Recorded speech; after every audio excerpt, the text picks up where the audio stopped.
Bulan Ramadan yang kita rindukan akhirnya kembali, menyapa dan membawa ketenangan di tengah hiruk pikuk dunia.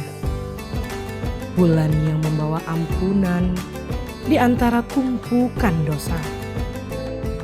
Bulan di mana jiwa-jiwa lebih dekat kepada Roh-Nya untuk memperbanyak ibadah dan menguatkan silaturahim. Bulan saling peduli dan saling berbagi. Selamat datang Ramadan, bulan penuh cahaya. Kami keluarga besar SDIT Al Furqon Palembang mengucapkan selamat menunaikan ibadah puasa Ramadan 1447